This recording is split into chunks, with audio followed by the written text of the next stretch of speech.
दोस्तों नमस्कार। जिस शख्स ने 10 बरस पहले भारत के भ्रष्टाचार को निशाने पर लिया था, आज वही शख्स भ्रष्टाचार के कटघरे में है। जिस शख्स ने 10 बरस पहले यह मुनादी की थी कि इस देश के भीतर जो भी भ्रष्टाचारी होगा उसके खिलाफ 6 महीने के भीतर कार्रवाई की जाएगी, 10 बरस के बाद उसी नेता के खिलाफ सीबीआई कार्रवाई करने को तैयार है। सही मायने में बीते 10 बरस में भारत की समूची राजनीति भ्रष्टाचार को लेकर तो नहीं बदली, लेकिन गवर्नेंस और राजनीति के जो तौर तरीके बीते 10 बरस में इस देश ने देख लिया, अब शायद वह आखिरी मुकाम पर है। अरविंद केजरीवाल ने 2012 में जब राजनीति की शुरुआत की थी तो निशाने पर इस देश के तमाम बड़े पॉलिटिशियंस थे।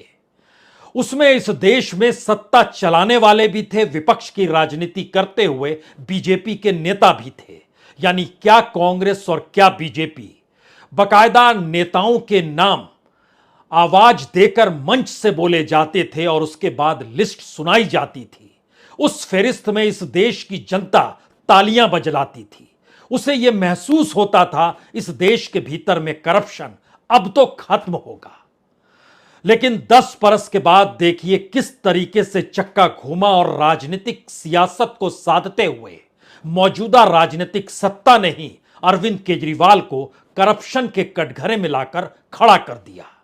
और ऐसे वक्त किया जब इस देश की राजनीति में सत्ता के निशाने पर समूचा विपक्ष है। उस विपक्ष में कोई एक राजनीतिक दल या एक राजनीतिक दल का नेता नहीं है। कहीं का डिप्टी सीएम है, कहीं का मंत्री है, कोई कैबिनेट मिनिस्टर है, कोई पूर्व सीएम है, कोई पूर्व डिप्टी सीएम है, और मौजूदा वक्त के सीएमओ के खिलाफ भी जो अलग अलग फाइलें तैयार की गई, उसमें कल कौन जेल में होगा कोई नहीं जानता है।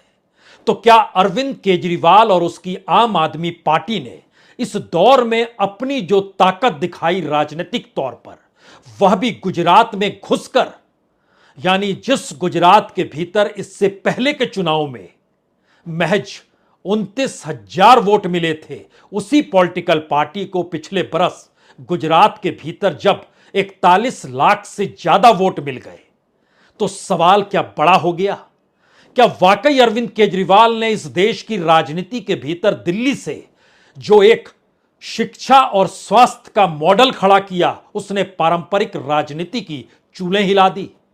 क्या इस दौर में करप्शन और इस दौर में पॉलिटिकल फंडिंग की जो ताकत तमाम पॉलिटिकल पार्टीज की चलती थी, उसमें जब बीजेपी ने सत्ता में आने के बाद हर पाइपलाइन को बंद कर दिया, बावजूद इसके पंजाब में चुनाव जीतकर आम आदमी पार्टी ने क्या इसका एहसास करा दिया कि राजनीति अब नए तरीके से करना वो जानती है?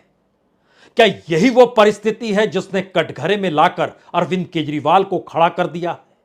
क्योंकि सवाल शराब नीति का है या शराब नीति से कहीं आगे की उस राजनीति का है जिसके आश्रय मौजूदा राजनीतिक सत्ता को इस बात का एहसास होने लगा है कि अगर चंद कदम ये और चले तो आने वाले वक्त में सियासत नहीं बल्कि वह राजनीति डोलने लगेगी, जिस राजनीति को कभी आरएसएस ने सींचा, कभी अपने तरीके से इस देश के उस आंदोलन के पीछे भी आकर खड़ी हो गई, जिस आंदोलन ने कांग्रेस की चूल्हें हिला दी और उस आंदोलन से जमा हुए उस परसेप्शन को अपने साथ ले लिया। और मौजूदा वक्त में यही परिस्थितियों ने दोनों को एक दूसरे के सामने लाकर खड़ा कर दिया है, क्योंकि एक तरफ नरेंद्र मोदी की सत्ता है, दूसरी तरफ अरविंद केजरीवाल का अपना साम्राज्य है। सत्ता और साम्राज्य के भीतर का अंतर यह है कि दोनों दिशाओं में सत्ता एक व्यक्ति के हिसाब से चल रही है और साम्राज्य जो बनाया जा रहा है वह एक व्यक्ति की सोच से बन रहा है। ऐसी स्थिति इस देश के भीतर में कभी नहीं थी जब विपक्ष बिखरा हुआ हो, विपक्ष कमजोर हो चला हो, विपक्ष की हर नब्ज किसी न किसी ईडी और सीबीआई की फाइल में दर्ज हो। ऐसे वक्त में अरविंद केजरीवाल को सीबीआई की तरफ से बुलावा आना और कल जब उनकी पेशी होगी उसके बाद की राजनीति इस देश के भीतर में किस दिशा में जाएगी, इसका इंतजार शायद समूचा देश कर रहा है।